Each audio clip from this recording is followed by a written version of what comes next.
አባት የምንለው ይሄንን ነው። እንግዲህ ሰው ሲጠፋ ነው እኛም አባ እየተባልን ያለው። አባት የምንላቸው እነዚህን ነው። ምዕመን ሽጠው እንጀራ የሚያጠራቅሙትን አይደለም፣ ራሳቸውን ሽጠው ትውልድ የሚያተርፉትን ነው። እነዚህ ናቸው አባቶቻችን የትናንትናዎቹ፣ ለቤተ ክርስቲያን የኖሩ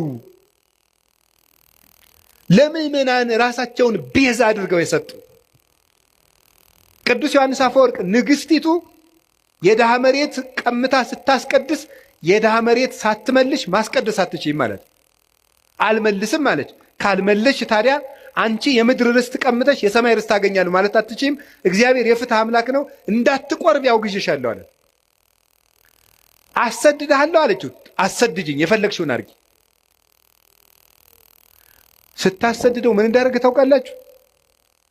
እሱ ምን አለ? ኧረ እባካችሁ ዮሐንስን ተው በሉት አሰድደዋለሁ ስትል፣ ይልቁንስ ስታሰድደኝ በሌሊት እንድታሰድደኝ ነው ንገሯት። ምዕመናን መምህራችን አናሰድድም እያሉ ከእሷ ጋር ጠብ ገጥመው እንዲሞቱብኝ አልፈልግም ማለት። እንዲህ ነበሩ መምህሮቻችን። ደጋፊ የሚያደራጁ፣ ቲፎዞ የሚያደራጁ፣ እኔ ተነካው ውጡልኝ የሚሉ አልነበሩም። መምህሮቻችን እነ ቅዱስ ቄርሎስ እነ ቅዱስ ዮሐንስ አፈወርቅ ለበጎቻቸው የሚሞቱ ነበሩ። እነዚህ ናቸው መምህሮቻችን። አባት የምንለው ይሄንን ነው። እንግዲህ ሰው ሲጠፋ ነው እኛም አባ እየተባልን ያለው።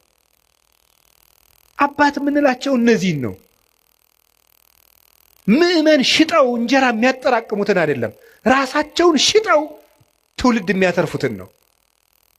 እነዚህ ናቸው አባቶቻችን የትናንትናዎቹ፣ ለቤተ ክርስቲያን የኖሩ ለምዕመናን ራሳቸውን ቤዛ አድርገው የሰጡ።